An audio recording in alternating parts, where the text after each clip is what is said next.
el principio en el que comencé a pensar acerca de las temáticas que íbamos a abordar en este foro, una persona que de inmediato me pareció vital tener entre nosotros en conversación fue Cuauhtémoc Medina, quien consideramos una persona central en los debates alrededor de exposiciones y la crítica en el quehacer artístico en México, siendo que Cuauhtémoc ha estado involucrado desde diferentes ámbitos, desde la escritura, la teoría, la crítica y posteriormente o al mismo tiempo con la curaduría. Y lo que le pedí a Cuauhtémoc fue de que hablara de una exposición que generó debates bastante fuertes en México relacionados a un proyecto de Gil Magid, y bueno, vamos a abordar pronto. Cuauhtémoc Medina es curador, investigador mexicano, considerado uno de los curadores de arte contemporáneo más influyentes de México y América Latina. Es licenciado en Historia por la Universidad Autónoma de México de la UNAM, doctor en Historia de Teoría del Arte de la Universidad de Essex en Gran Bretaña. Ha sido curador del Pabellón Mexicano de la Bienal de Venecia, ha sido curador en jefe de Manifesta y de varias exposiciones influyentes en México y en el extranjero. En México, incluyendo La Era de la Discrepancia, Arte y Cultura Visual en México, 1968-1997, realizada en colaboración con Oliver de Broa. Forma parte del Instituto de Investigaciones Estéticas de la Universidad Autónoma Nacional de México desde 1992. Es miembro del grupo independiente de críticos, curadores y antropólogos llamado Teratoma. Y desde marzo del 2013 es curador en jefe del Museo Universitario de Arte Contemporáneo, también conocido como el MUAC. Es autor de varios libros, el más reciente que acaba de salir es Abuso Mutuo, ensayos e intervenciones sobre arte postmexicano, y también otros como El Hilo de la Vida, publicado por la Universidad de las Américas en Puebla en el 2016. Le he pedido a Cuauhtémoc entonces que presente el caso de Gil Magid, una somera presentación sobre lo que ocurrió en relación a esta exposición, y de inmediato él y yo pasaremos aquí al foro a conversar. Muchas gracias por la invitación. Me resulta en extremo agradable estar aquí con lo que espero sea una audiencia menos prejuiciada que la que he tenido que estar enfrentando durante meses junto con Gil Magid. Y lo que efectivamente Pablo me pidió, para aquellos que no siguieron el desarrollo de esta historia, es que hiciera un trazado oral, que no lo escribiera, de los eventos, que permitiera ser la base de una discusión. Voy a empezar diciéndoles muy someramente que en el año 2013, Gil Magid, que es un artista con una trayectoria muy conocida alrededor del mundo en términos de generar un tipo de arte basado en la intervención de instituciones sociales, que como una nota dominante contiene un momento de involucramiento personal y de intercambio, que tiene momentos incluso de seducción con sus sujetos. Empezó a trabajar el caso de los archivos del arquitecto Luis Barragán, que, como me imagino todos ustedes saben, es un referente muy significativo de la producción cultural en México y en términos de la reacción de la arquitectura contra los dogmas modernistas. El disparador de la intervención de Magid fue doble. Por un lado, el asombro de encontrar un arquitecto artista tan importante como Barragán, habiendo ella sido entrenada en una escuela donde la teoría y la historia de la arquitectura tenían un rol prominente, y no saber de él. Esa fue la primera razón de su interés. Y en segundo lugar, el hecho de que en un primer momento, en 2013, queriendo precisamente aludir al caso Barragán, trató en dos ocasiones de tener acceso al archivo que custodia Vitra en Suiza. Al serle negado el acceso al archivo, ella se topó con una trama que tiene una enorme complejidad, porque efectivamente en el año de 1988 a la muerte de Barragán. Sus papeles tuvieron un destino bifurcado y en todo lo que les voy a decir hay distintas versiones y distintos argumentos. Una parte de ellos pasó a constituir la base de lo que se llama Fundación de Arquitectos Tapatíos, lo que involucraba la biblioteca de Barragán y lo que ellos denominan como el archivo personal. Y la parte que correspondía al legado de su estudio quedó en manos de su socio, Raúl Ferrara, quien le hace firmar un testamento a ese propósito, prácticamente en el hecho de muerte a Barragán, y debido a la muerte trágica de Ferrara unos pocos años, estos papeles cayeron en manos de la viuda de Rosario Uranga, quien después de un episodio nuevamente que requería una documentación más clara, en donde hubo intentos de venderlo a algunas instancias del Estado mexicano, lo único que tengo claro es que lo intentó vender a la Universidad Nacional a un precio que fue exorbitante para la universidad, de cerca de $1 millón en aquel momento, en el año 93. Finalmente, a través de un conocido galerista de Max Proech, Protec pasó a ser vendido a una muy joven historiadora de la arquitectura italiana, Federica Zanco, que en esto tuvo el apoyo de entonces su prometido, el empresario suizo de la compañía Vitra, Rolf Feldbaum. Se dice, y este es un dato que es central en esta historia, que esa adquisición corrió por cuenta de un regalo de compromiso, de una especie de modo de significar la unión de esta pareja. El punto es que esos archivos en el año 96 pasaron a constituir una organización que se llama The Barragán Foundation, localizada en Suiza, una fundación bajo leyes suizas que por tanto no tiene características de entidad pública al modo de las fundaciones en Estados Unidos o por ejemplo en lugares como México.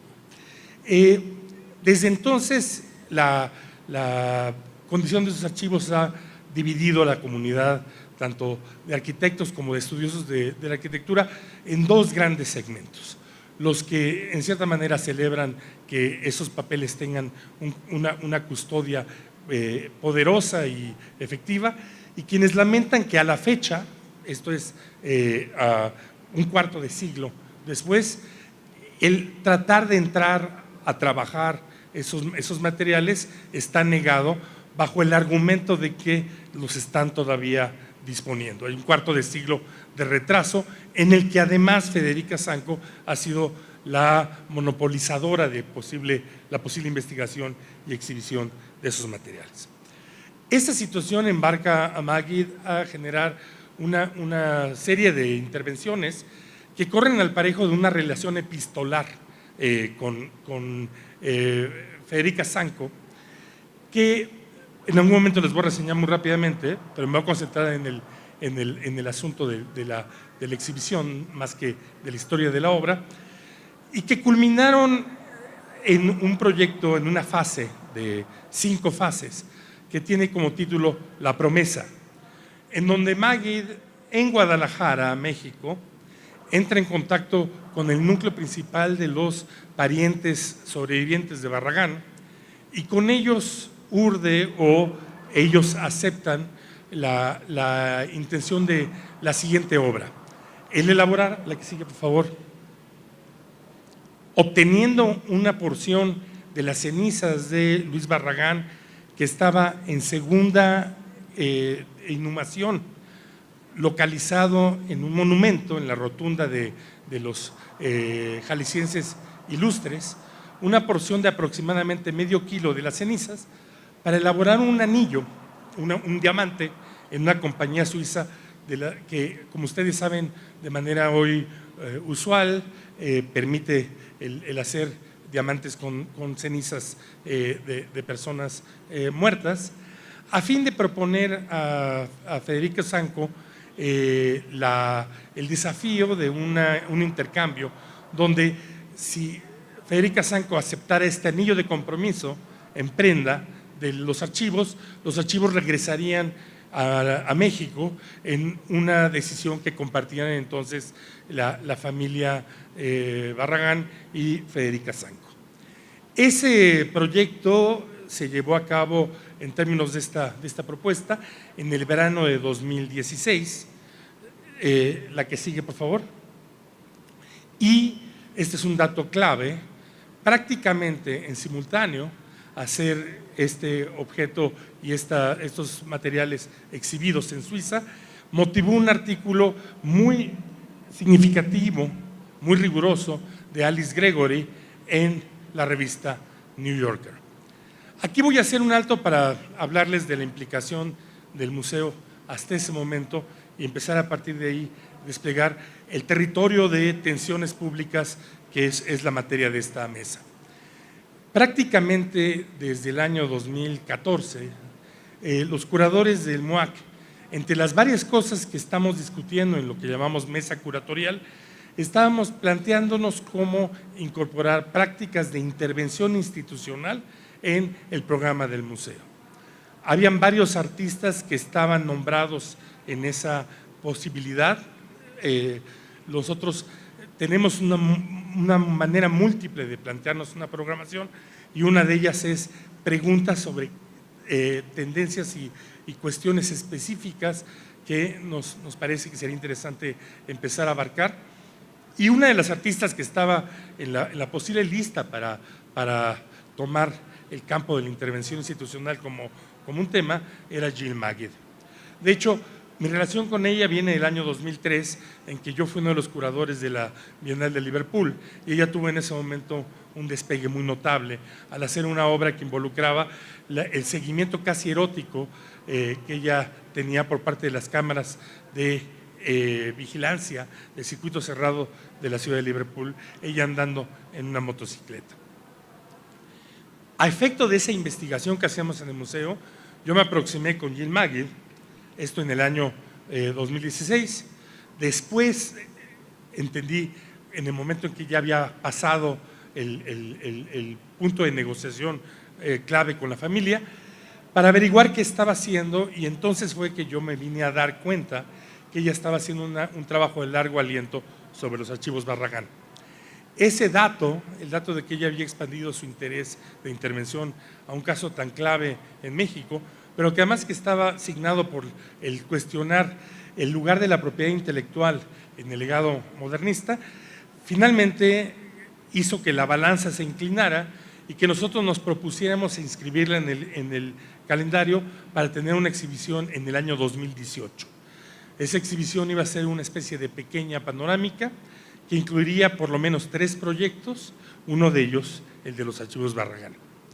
Es en el contexto de esa aproximación curatorial institucional que Jill Magid, aproximadamente a principios del año 2016, me comunica que estaba elaborando la fase de la promesa.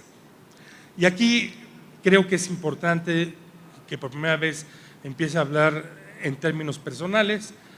Yo debo decirles que me entusiasmó profundamente la obra, me entusiasmó mucho el hecho de que se planteara una negociación en vivo en relación al problema de la propiedad intelectual. Como historiador del arte en América Latina, la dificultad de acceso a archivos y la complejidad de la relación con familiares y detentatarios de derechos de autor se ha vuelto una de las trabas principales para hacer cualquier clase de investigación y de proyecto. Y cuando me contó en qué consistía la operación que ellos iban a llevar a cabo, debo confesar con toda tranquilidad ante todos ustedes que yo no tuve ninguna señal de alarma en mi cabeza. O sea, yo no tuve, y esto es un error curatorial, ninguna perspicacia acerca de que esto fuera a convertirse en un motivo de escándalo y conflicto público. Los amigos que me han interrogado sobre este punto han hecho mucha mofa de mi insensibilidad, pero ciertamente debo plantearlo en esos términos sencillos.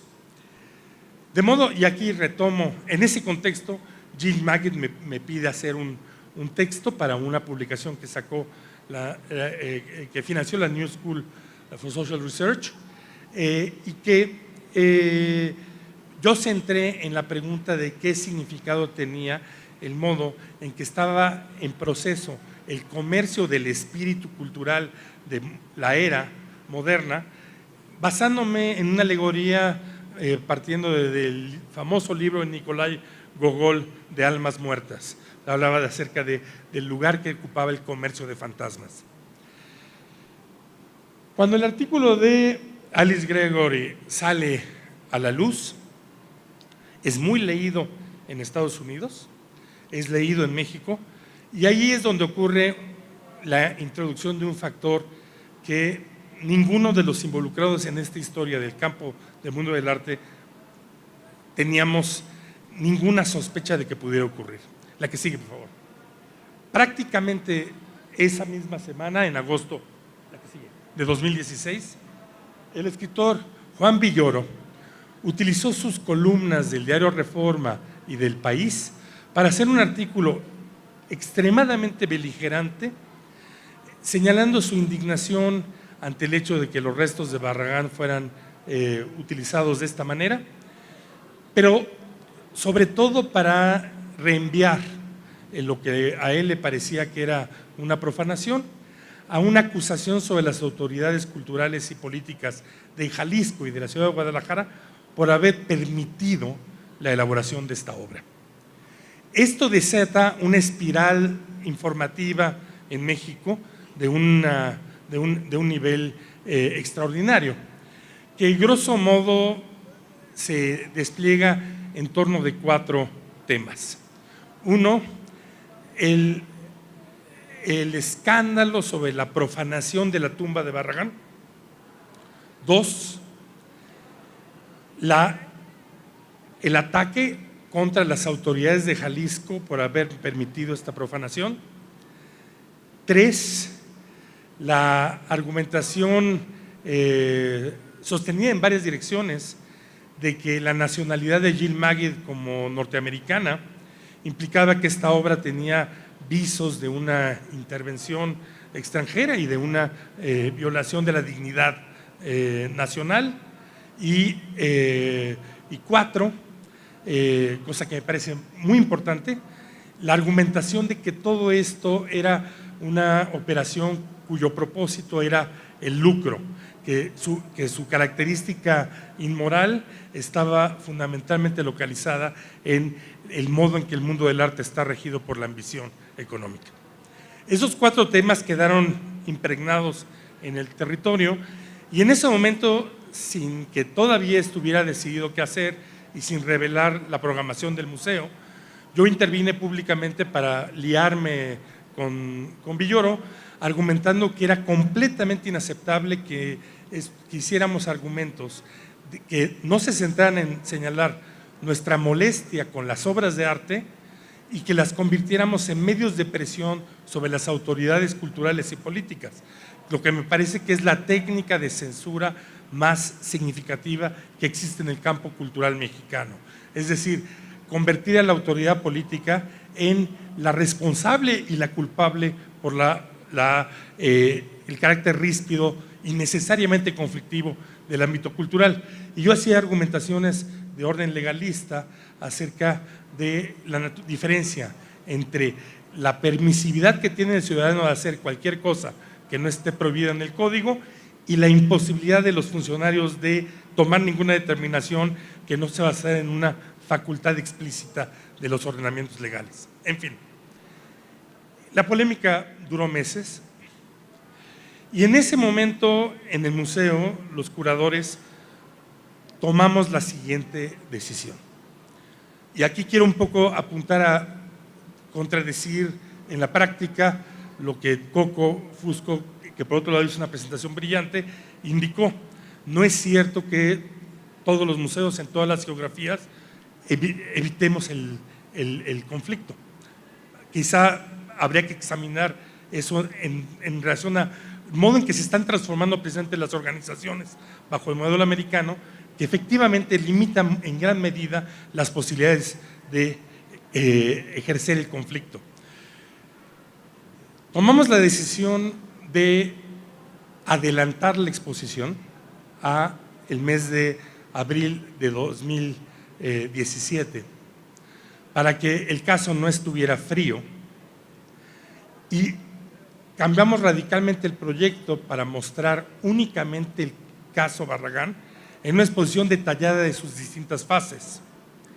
Y además tomamos la determinación de acudir al Consejo de Programación, que ya nos había aprobado la exposición, al Consejo Académico, que es el órgano revisor de lo que hace el Museo Universitario Arte Contemporáneo, y además acudimos a notificar, conforme a un acuerdo institucional válido, preexistente, al coordinador de difusión cultural, en este caso el escritor Jorge Volpi, que estábamos decididos a avanzar en esa dirección.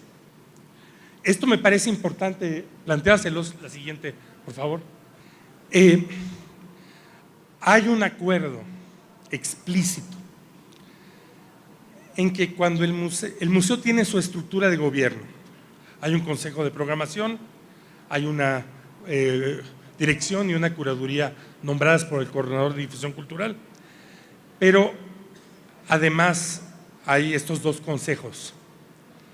Hay el acuerdo explícito de avisar a la universidad cuando estamos entrando en aguas procelosas, no para pedir permiso, sino para que la universidad haga dos cosas. Por un lado, vigilar jurídicamente que no estemos metiendo a la universidad en un problema.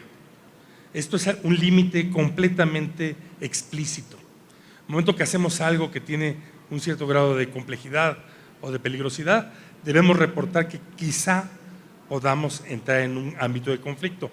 Esto implica llamar a los abogados universitarios, que son particularmente conservadores en relación a los peligros que hay en el campo del derecho, porque la Universidad Nacional en México es frecuentemente víctima de denuncias tramposas. Y por otro lado, preparamos a la autoridad cultural universitaria para tener que enfrentar lo que haya que enfrentar. En ambas direcciones, por decirlo así, pasamos la prueba. O sea, después de mucho trabajo logramos demostrar que, por extremo que era el proyecto, no encerraba de parte de la universidad violación legal alguna, lo cual en sustancia es importante. En segundo lugar, se estableció una estrategia de manejo de la información. Esa estrategia pasaba por, además, notar algo que después se volvió crucial. En febrero de 2017, cuando todavía no era público que MUAC iba a tomar este caso, apareció un desplegado, lo que implica que alguien pagó en la prensa nacional, con un montón de firmas, incluyendo escritores, sociólogos, arquitectos, algunos, gente que conozco mucho y que tengo un gran aprecio por lo que hacen, que demandaba, y hacía aparecer dos primas segundas, sobrinas segundas de Luis Barragán, que no habían sido incluidas en los acuerdos de familia con los que avanzó Gil Maguire, que denunciaban la obra, exigían al artista moler el anillo y restaurarlo a la urna, y en términos generales exigían también el juicio a las autoridades responsables. Este es un documento que hace que todos los signatarios entren en la lógica de la petición de la destrucción de un artefacto. La pregunta si es una obra de arte o no, el artefacto, me parece que tiene un cierto interés. Hay una obra de arte involucrada, pero hay un artefacto de intercambio a efectos de una obra de intervención. Ese momento de conflicto anunció algo que está en línea Ágata en la parte de abajo, y es un responsable de la publicación que respondía al nombre que en ese momento me pareció muy interesante, de Roberto Morris.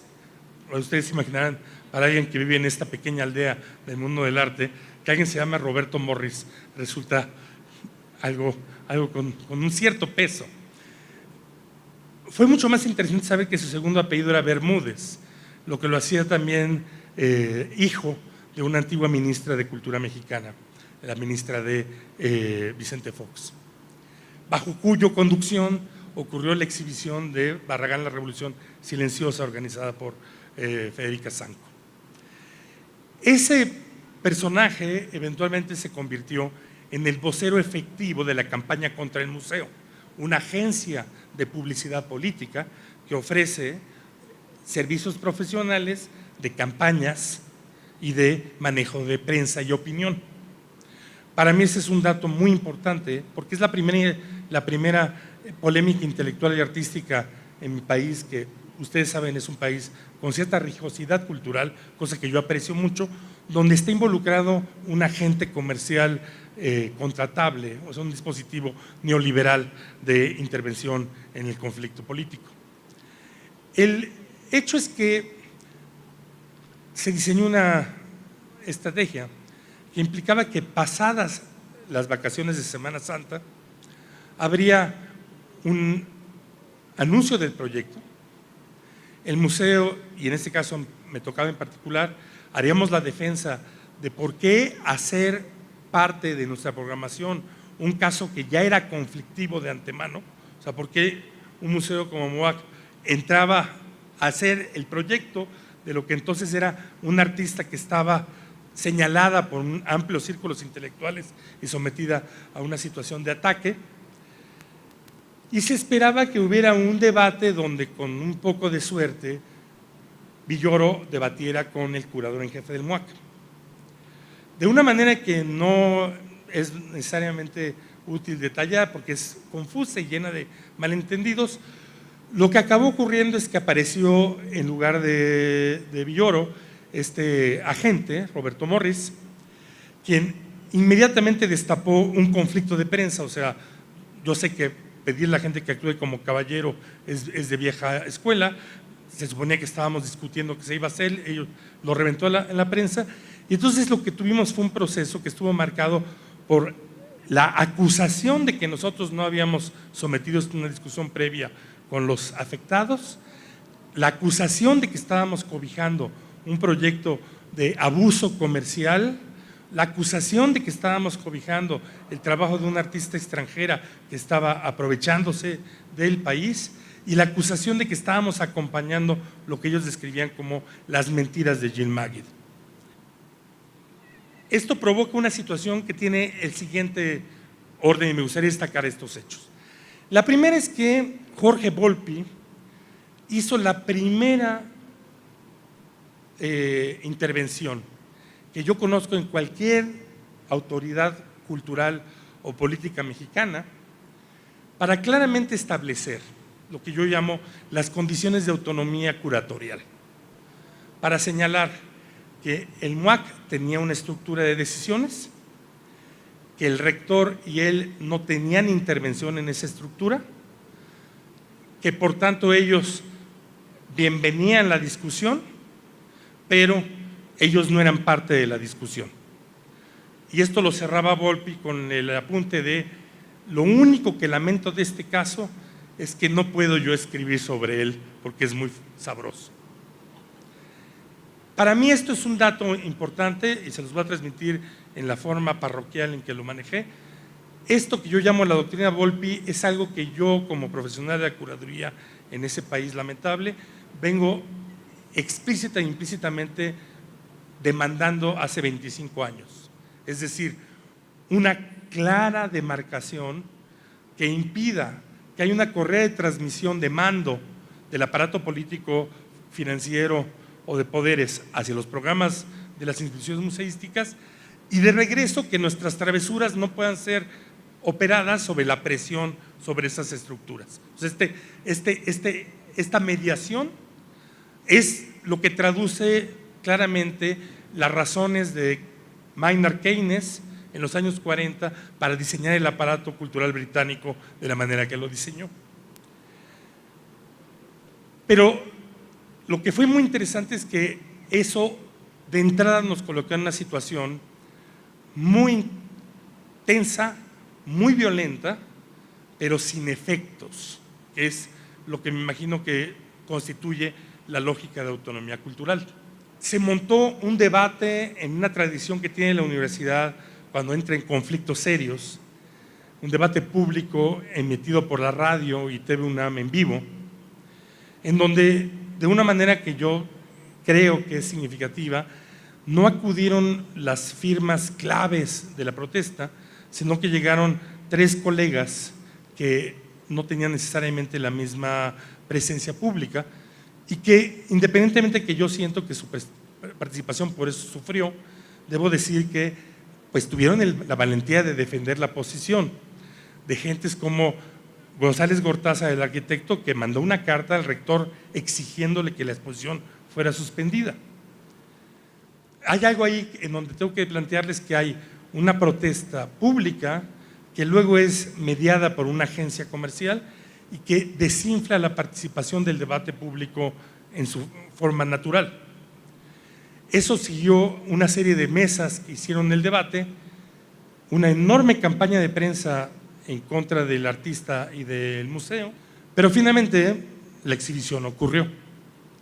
La exposición, que utilizamos una frase de Lacan para titular una carta siempre llega a su destino, los archivos Barragán de Gilles Magui, fundamentalmente, y esto lo voy a decir rápidamente, estaba estructurada en términos de presentar al público las secuencias de exhibiciones que habían constituido el proyecto, la que sigue, empezando con un proyecto previo, pero relacionado, el contrato para que los restos de Gilles Magui se conviertan en diamante a futuro, la que sigue. La presentación de los contenidos de la primera exposición Mujer con sombrero de 2014, la que sigue, que fundamentalmente planteaba tácticas objetuales con las cuales Gilles Magui evadía las prohibiciones y reglas de copyright respecto al archivo Barragán, como por ejemplo utilizar las fotografías de los libros convirtiéndolas en objetos a partir de tomar el libro mismo como elemento de presentación. La que sigue, por favor. Un derivado directo de los intercambios entre ella y Sanco, que es la escenificación al modo de Beckett, del cuarteto de Beckett, de las relaciones entre artista, fantasma, público e institución en relación a la obra de Luis Barragán. La que sigue. La que sigue. Toda una serie que explora el modo en que la copia e incluso la falsificación es parte del legado de Barragán en la casa Barragán. Por ejemplo, el hecho de que él tiene varios Alberts que no son auténticos, que son parte del proceso de asimilación del trabajo de Alberts por parte de Barragán. La que sigue. Y finalmente, las series que involucran la propuesta, los exvotos conmemorando los distintos milagros que ocurrieron en el proceso de negociación y realización de la obra. La que sigue. El anillo con la documentación. La que sigue. Y un video que documenta la exhumación de esos restos. La que sigue. Un elemento que es extremadamente importante para la lógica de este proyecto es que a lo largo del tiempo tratamos de sostener 2 puntos y en esto voy a cerrar.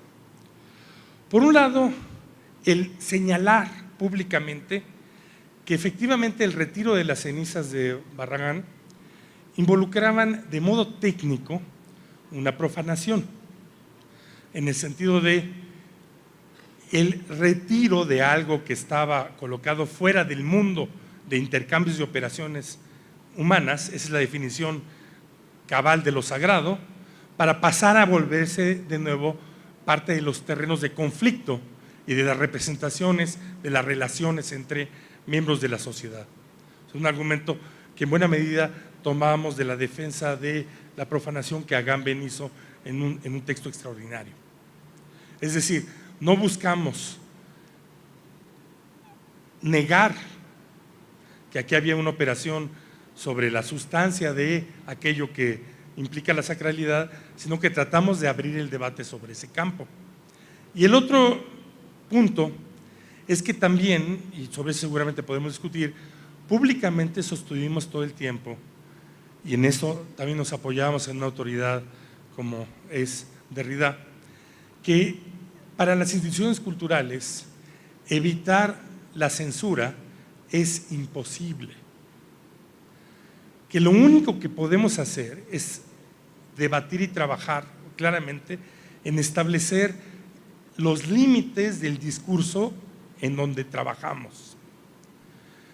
El argumento de Derrida me sigue pareciendo impecable. Desde el momento en que uno escoge entre distintos discursos, existe la censura en el sentido técnico kantiano de una razón con fuerza, la razón que tiene fuerza. La institución museo y la curaduría operan como una razón que tiene fuerza. De modo que al dar entrada o salida a productos culturales de cualquier tipo, la cuestión de la censura se vuelve inevitable.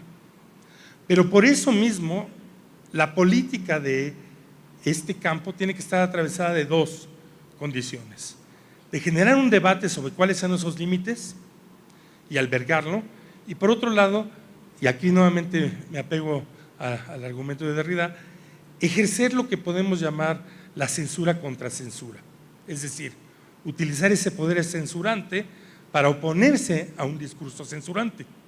Y en este caso, nuestra argumentación pública corrió por esa dirección.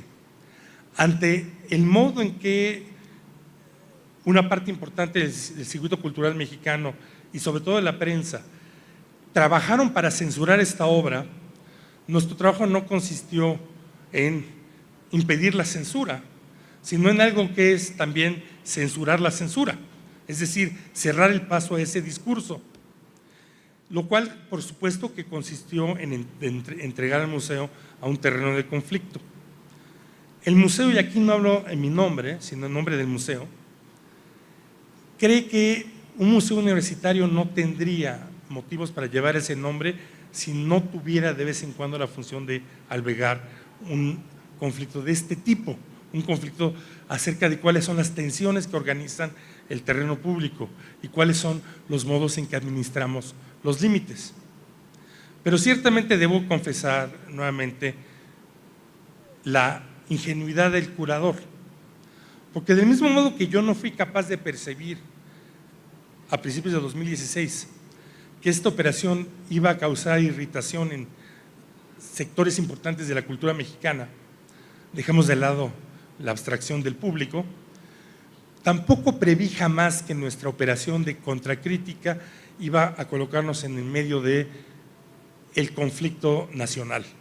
Estábamos de pronto en medio de las páginas políticas de la prensa, en los noticieros, en los programas de radio, y ciertamente la fragilidad de la institución cultural en ese terreno es algo que incluso los que, como yo, hemos pasado por 2 o 3 momentos de escándalo, es algo que sí es extremadamente delicado. O sea, yo debo plantear que a pesar de la satisfacción que yo tengo de este momento de conflicto, también debo plantearles que la delicadeza de la situación era real y que no estoy seguro, a medida que efectivamente la lógica de necesidad de prestigio comercial del mundo del arte se extiende sobre nuestros territorios y que además enfrentamos a un mundo cultural que de entrada está prejuiciado contra la operación en lo real del arte contemporáneo, esta clase de operaciones puedan ser juzgadas como benéficas para la institución como tal. Y ahí cerraría la presentación. Gracias. Dado, bueno, el mundo del arte que tú y yo hemos vivido a lo largo de los años, en particular las obras de Teresa Margoles, de Santiago Sierra, y el tipo de revuelo que ellas causaron en sus diferentes momentos, ¿cómo se contrastaría, según tú, como algo como esto? Y aparte, algo mucho más reciente, que fue la exposición de Hermann Nietzsche, o la no exposición en Jumex, y la manera que esta exposición, en cierta manera, también engendró una crisis de relaciones públicas con la fundación, con la corporación, que eventualmente llevó a cancelar la exposición, siendo que de manera similar, creo, al caso de Maggie, la interpretación de lo que era la exposición se distorsionó completamente en las redes sociales y en los medios. Entonces, tengo curiosidad, primero, ver cómo históricamente, en relación a ciertos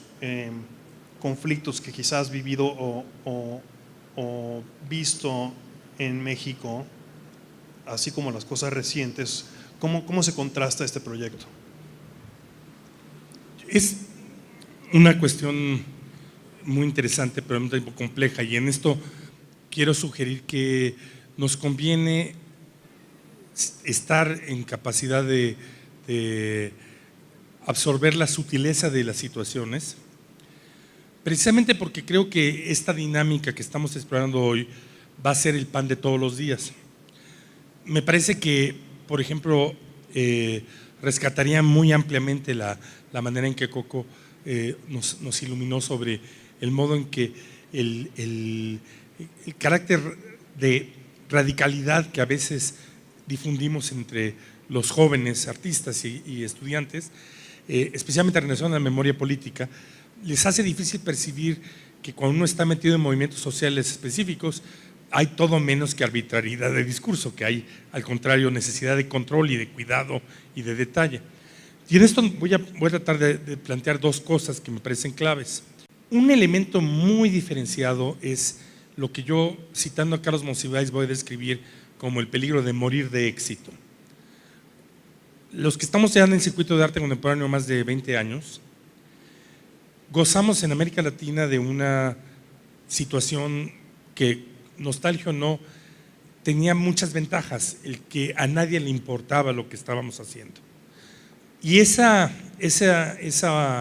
falta de visibilidad generó formas de práctica y de discursos que no hubo que contrastar contra los mores de la sociedad y los medios. Es decir, hay una cierta protección de la invisibilidad que permitió cosas como precisamente la práctica de Santiago Sierra o de Semefo ocurrir. ¿Cómo vamos a darle albergo a esa opacidad productiva?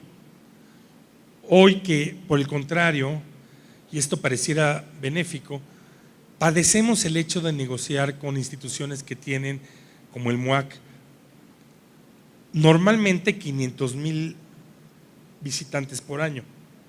El tener presencia en algo que ya está a mitad de camino de la cultura intelectual y la cultura de masas, porque eso representa tener 500,000 personas que se mueven a ver algo, expone lo que estamos haciendo a algo que yo llamo el bautizo perpetuo, el que estamos siempre enfrentando virginidades culturales que desconocíamos. De ahí también que haya de pronto una brutalidad de la reacción que a los que estamos dentro nos parece completamente fascista y falta de sofisticación, porque tenemos que acompañar a colegas a enfrentar el shock de lo nuevo, no de lo que está pasando en el siglo XXI, sino que se están apenas dando cuenta de condiciones que tuvieron su punto de eclosión en 1863 o 1917. Estoy tratando de hacer el argumento de que estamos en una situación muy cambiada en ese lugar, porque el paso de un circuito de arte contemporáneo doméstico de pequeños burgueses ociosos y perdedores profesionales, que es lo que manera que yo describiría el mundo en donde empezamos a trabajar, a una estructura que tiene visibilidad para los medios, es un paso complicado. Eso también acarrea la dificultad de compaginación con el circuito intelectual local. O sea, también, nuevamente, en lugares como México, yo no sé si ese es el caso en otros lugares de manera tan clara, hubo una seria disparidad entre la clase de argumentos, límites de discurso y mundo cultural al que tenía acceso la clase literaria que se cree todavía dominante, el mundo de la academia y el mundo de los circuitos artísticos. O sea, nuevamente, el hecho es que los escritores en México han sido enormemente ambivalentes, si no enemigos de la práctica contemporánea. Y yo veo como una tragedia muy interesante, y en esto no hay ninguna animosidad personal, todo lo contrario, que el escritor que más involucrado estaba con el circuito de arte contemporáneo, en términos de los escritores que son parte del Colegio Nacional, Juan Villoro, es el que chocó con sus dinámicas en este caso particular. O sea, también les he tratado de describir que hay un cambio de posición del circuito artístico. Finalmente también voy a hacer un argumento acerca de la clase de medios que enfrentamos, o sea, el lugar de la crítica de arte. En lugares como México, yo creo que es el caso también de Colombia y de Argentina, el debate cultural y el debate artístico ocurría fundamentalmente hasta los años 90 en los diarios, no tanto en la academia, y la producción interna de los museos era más bien oficialista, de manera que esta no contenía el debate cultural. De pronto los medios están en la crisis extraordinaria en la que se encuentran. La verdad es que me da un poco de miedo porque voy a dar una conferencia sobre esto en unos días y estoy tratando de no me quemar mi argumento, pero en fin. Y el hecho es que los medios están económicamente necesitados de inventar escándalo. O sea, los medios han perdido su base de sustentación, que era la economía de la información como negocio. Facebook y YouTube han destruido la estructura entera de información, el modo de producción de información en Occidente, al destruir la posibilidad de la publicidad. Y uno de los resultados de esto es que hay una crispación informativa que quienes tenemos el defecto profesional de ver periódicos antiguos no estaba ahí. Y eso hace que particularmente las notas de arte solo existan en la medida en que hay el señalamiento real o fingido de que está pasando algo grave. Entonces, también para efectos del lugar de reflexión de la práctica cultural, en donde la atención nerviosa no es el modo de acercarse a las obras, esto es una situación extremadamente preocupante porque se necesita un espectador, como está sugiriendo Coco, civilizado, que sea por lo menos, si no sabio, alerta al hecho de que va a enfrentar estructuras cognitivas y afectivas complejas que no van en una sola dirección, para poder tener una relación productiva con este campo. Eso hace que, sí, hay una situación extremadamente difícil. Voy a traducirte el caso Jumex. ¿Qué tienes ahí? La hipocresía de la palabra filántropo. Cuando tú tienes capitales que crean instituciones culturales y no generan ninguna estructura de mediación, no hay un consejo, no hay una hoja de parra que oculte la relación directa de la familia y el museo.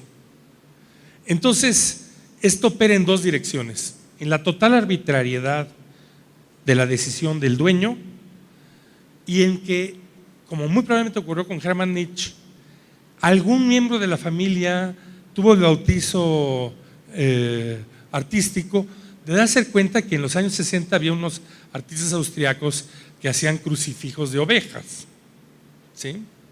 Y su catolicismo le impidió absorber lo que naturalmente era un comentario sobre la institución del sacrificio de la crucifixión. Y esto Jumex lo disfrazó como lo que pasó supuestamente en el Guggenheim.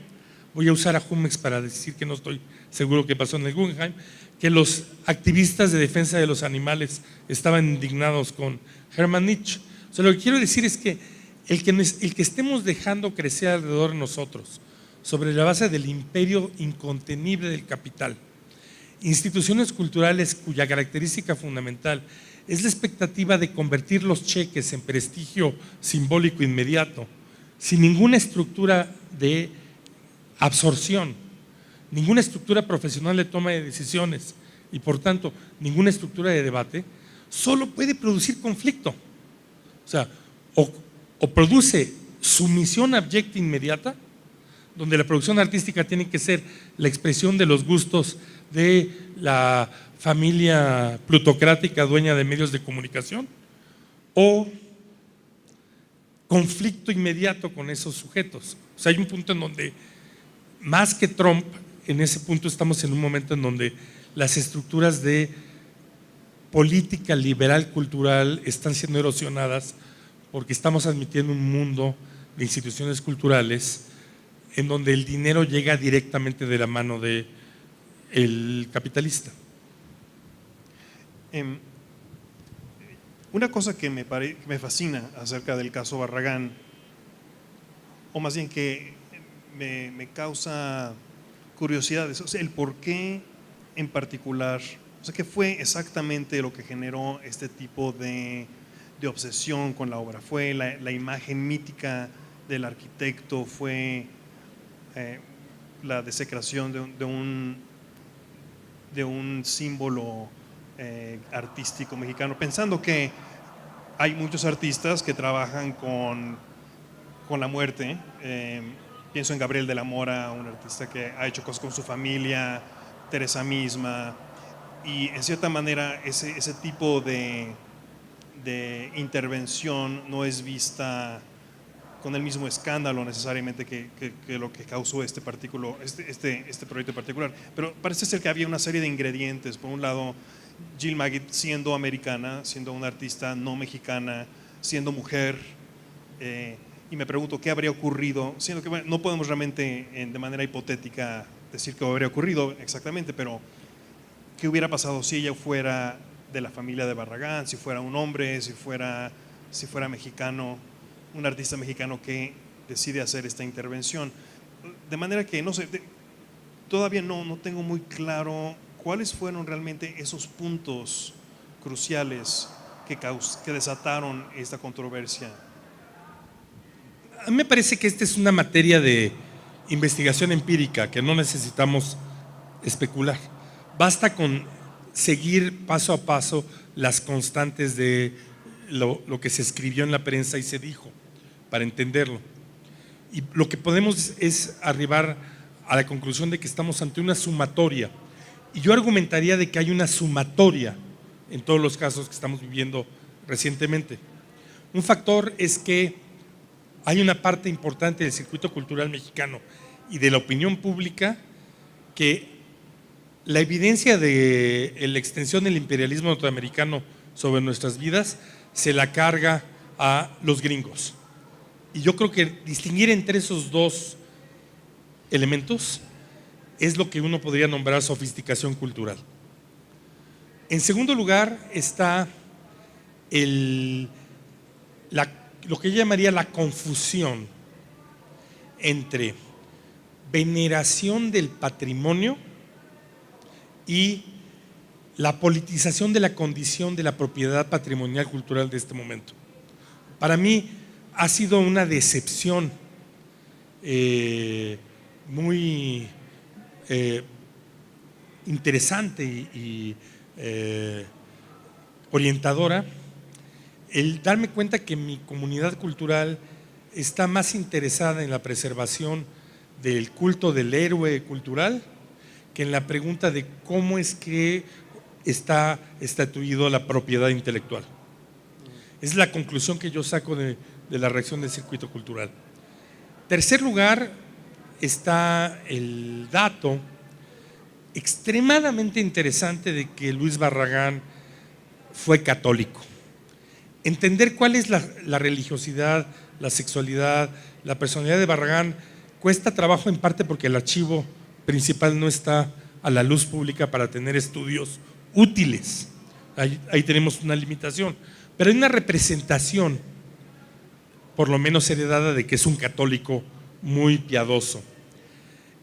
Es muy interesante que uno de los principales argumentos que estuvieron en juego era ¿qué pensaría Luis Barragán?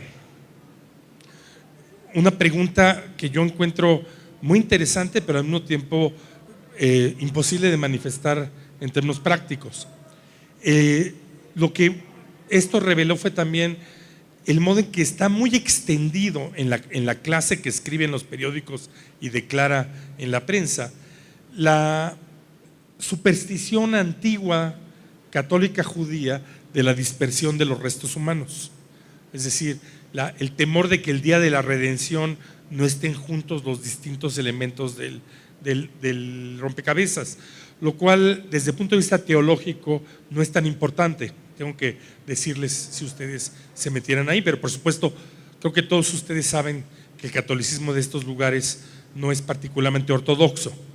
Es extraño que el circuito cultural participe de esas preocupaciones, o por lo menos un núcleo importante de mi incapacidad para prever esta situación es que yo no sabía que esto, que es algo que conozco por leer a Philippe Arié y a Mircea Eliade, es importante en la mentalidad de una parte de la sociedad y una parte de los escritores.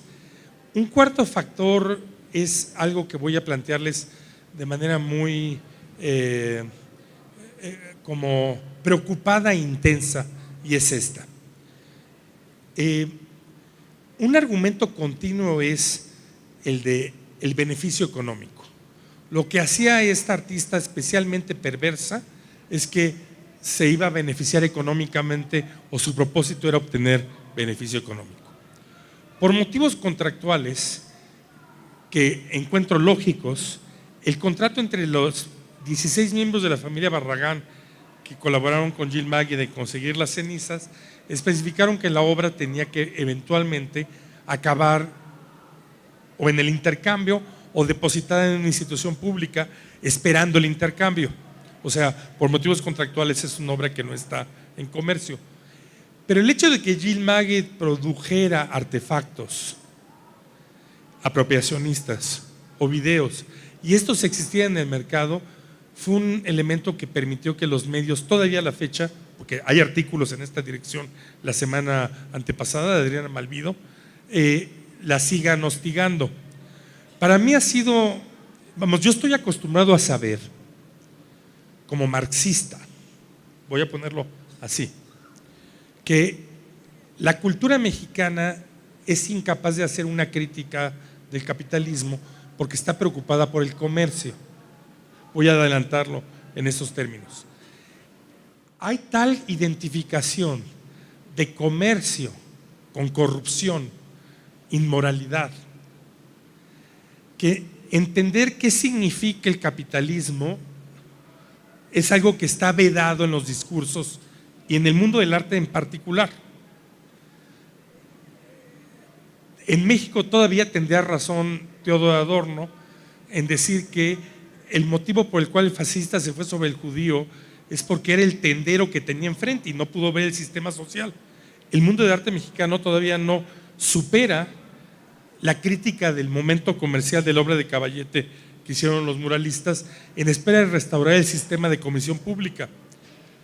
Todos esos motivos hacen que no se puede entender el hecho banal de que los artistas producen obras para el comercio y que eso no debe interferir sobre la evaluación de las consecuencias visuales o conceptuales de su trabajo, aunque debe incluirlo como un momento de la crítica de la obra. Y también a mí me resulta especialmente irritante, pero estoy hablando aquí como marxista, que eso promueve un moralismo acerca de la práctica artística en lugar de una crítica de los mecanismos de poder del sistema cultural. La obsesión es increíble, pero además es inconsistente, porque implicaría que ellos mismos condenaran a Francisco Toledo por vender sus obras. Yo todavía, aunque sea una expresión de fracaso, debo confesar públicamente que no entiendo cuál es el punto de la crítica de ese retiro del comercio. Del mismo modo que, para regresar al caso que Coco Fusco reseñaba, tampoco veo ningún beneficio en que esa pintura no se vendiera. O sea, no veo cuál es el momento moral de que esté veo que el artista decidió hacer eso, lo puedo respetar, pero no veo cuál es el momento en que la obra, en su carácter crítico o cultural, gana algo en ese retiro. No me parece que en ese caso la anulación de su valor como mercancía juegue ningún significado, pero ciertamente es la acumulación de esos factores que están potencialmente en muchos lugares, lo que acomodó el que esto creciera tan significativamente. Dos preguntas más y luego pasaremos a preguntas del público. Primero, pues tengo simplemente curiosidad de saber cómo reaccionó la familia, los 16 miembros de la familia de Barragán que aprobaron este proyecto. ¿Cuál fue su reacción ante la controversia que se suscitó y cuál es su postura en ese momento? Y la otra pregunta, que es pues realmente aparte tiene más bien que ver con el MUAC, es cómo esta experiencia o este ejemplo quizá ayuda a informar o a reflexionar acerca de la manera en que los archivos de artistas funcionan en el contexto público, siendo que también ustedes tienen archivos recientemente obtenidos de artistas como Felipe Ehrenberg y otros. Entonces me pregunto si este proyecto puede ayudarnos a delinear ciertas estrategias o al menos una política acerca de qué es lo que debemos hacer con archivos de figuras de artistas significativos para la cultura nacional. Sí. Yo tuve contacto frecuente con ese núcleo de la familia Barragán. Sabiamente Jill Magid y ese núcleo de la familia Barragán decidieron mantenerse retirados del momento de polémica sobre el museo, porque ocurrió un dato que sí es muy conflictivo, el que la protesta incluyó a 2 miembros de esa familia que están alejados del núcleo principal. Yo no tengo motivos para juzgar el que estén alejados o no, es el día que se emprenda un análisis del caso, que además el motivo de tomar el texto de Lacan para hablar de la obra tuvo que ver con decirle a todo el mundo en clave: todo lo que quieren saber sobre este caso está en los papeles que están encima de la mesa. O sea, cualquiera que lea lo que estaba encima de la mesa va a entender qué está pasando en esa situación. Pero es un conflicto que precede a esta situación. Es un conflicto acerca de, para poner un nombre técnico, del reconocimiento de la frontera familiar. Un terreno en donde yo no me voy a meter. ¿Cómo es que la gente reconoce las fronteras de su familia?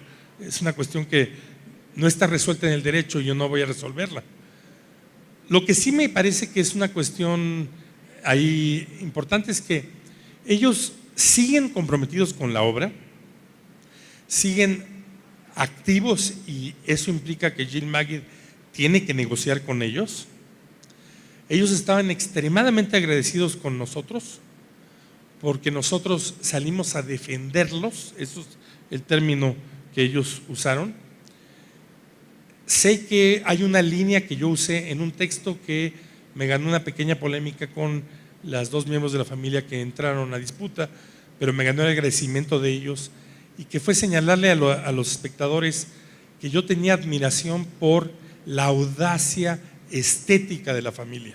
Porque para mí que Jill Magid haya llegado a la conclusión de esta obra me parece algo dentro del rango de las posibilidades, pero que una familia de Jalisco, de los Altos de Jalisco, haya llegado a la conclusión de que le importa el archivo tanto como para plantearse una opción tan radical, me sigue despertando una admiración profunda. O sea, inmediatamente me hace sentir que son gentes que, uno de ellos es arquitecto, no están desligados del campo cultural que yo conozco, pero me sigo inclinando ante la familia Barragán. Me sigue pareciendo extremadamente admirable que estén todavía unidos detrás de esto después del jaloneo que hubo. Y ellos estaban agradecidos que una institución hubiera salido a poner el pellejo en esto, especialmente porque la manera en que para ellos, ese digamos que es su campo político personal, los ataques sobre los funcionarios de Jalisco que habían quedado afectados por esta obra era algo que ellos cargaban. ¿Sí me explico? O sea, para ellos era un elemento que no estaba encaminado correctamente. La segunda pregunta es muy compleja. Se generó de manera marginal una cierta toma de conciencia de la crisis que hay respecto de la comercialización del patrimonio moderno. Hubo una discusión abierta con menos público que la inicial acerca de la obra, acerca de la situación en que están los archivos de arquitectura en México y la necesidad de crear una estructura para captarlos. Se generó brevemente una cierta noción de que estamos en un problema muy serio, muy serio, por el hecho de que además de la posesión del archivo mismo, se pueda tomar control de la propiedad intelectual de estos archivos. O sea que uno de los elementos posibles de mercantilización es lo que la Fundación, la Barragán Foundation de Suiza describe en sus sitios de red y sus declaraciones como propiedad total sobre la obra de Barragán.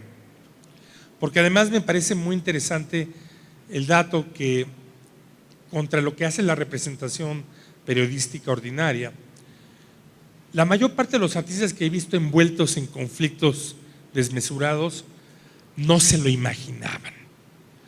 Tuvieron la misma inocencia idiota que yo he tratado de confesarles, con cierta expectativa de no haberlos decepcionado. De pronto hubo una bola de nieve que no pudieron prever. Entonces, más allá del argumento de mi tía abuela de que hay que tener ropa interior decente, porque quién sabe qué va a pasar si lo atropellan a uno,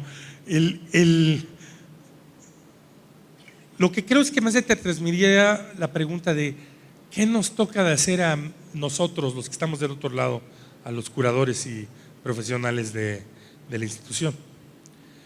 Ahí sí tengo algunas indicaciones claras. Tenemos que fortalecer la estructura institucional de nuestras instituciones. Tenemos que asegurar que sean instituciones. Tenemos que asegurar que tengan estructuras de mediación. Tenemos que diluir públicamente y en la práctica la idea de que una persona tomó decisiones.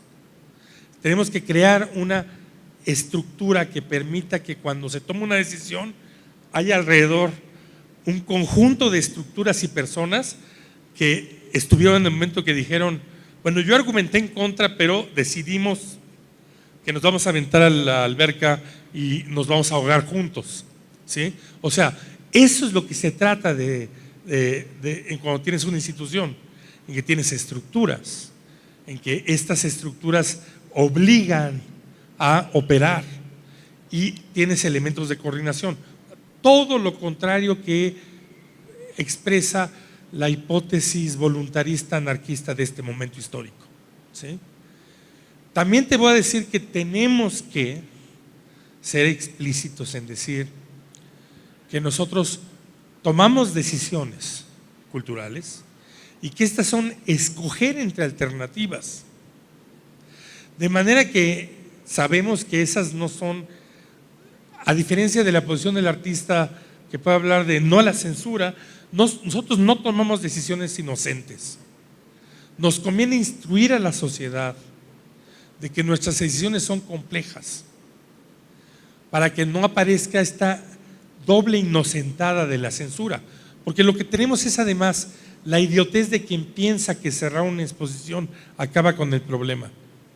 O sea, hay manera de prevenir a las autoridades, a los pseudofilántropos, de que su decisión de censurar suele ser contraproducente, que no tienen estructura para censurar y no van a tener necesariamente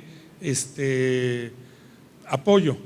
Y un tercer elemento que puedo introducir de manera muy franca es que es muy importante acabar con el moralismo cultural que está empezando a generarse entre aquellos que están cercanos a nuestras posiciones históricas. A mí me alarma mucho, y esto es lo único que me va a permitir decir como viejito, que los más jóvenes que yo quieran reeditar todos los errores de la izquierda del siglo XX porque no los estudiaron. Que los veo tomando decisiones que yo sé que se llaman, eso es lo que estaba diciendo la Proletkult en 1924 y fue una mala idea. Lo que estoy tratando de decir es que hay una cierta necesidad de hacer lo que yo, citando a Gramsci, y así de sencillo lo voy a poner, planteaba él como el problema del espíritu del Estado. Y esto es un fragmento que guía mi comportamiento de una manera muy frecuente. Es clave entender las condiciones de lucha política y las cosas que discutían por lo menos 2 generaciones antes de nosotros, por lo menos 2 generaciones antes de nosotros. Es imprescindible que sepamos tomar posición por eso. Como va a ser imprescindible que tomemos posiciones por los que son muy jóvenes o los que no han nacido. No nos queda otra más que tomar posiciones en esa doble perspectiva. En la medida en que hacemos juicios que están localizados en un terreno delgado del presente y no tenemos esa complejidad, es que caemos en la suposición de que el asunto que estamos viviendo es del momento. Sí, necesitamos fortalecer la idea de una estructura institucional pública. Necesitamos crear estructuras para que estén defendidas de Chávez y de los capitalistas venezolanos que financian la cultura. Es totalmente inadecuado que estemos a merced de la buena voluntad de alguien. Es totalmente inaceptable. Sí tenemos que pensar en cómo creamos estructuras de operación. Gracias. Bien, pues tenemos que cerrar porque tenemos que seguir a las 6:30. Cuauhtémoc, muchísimas gracias y bueno, nos vemos aquí a las 6:30. Gracias.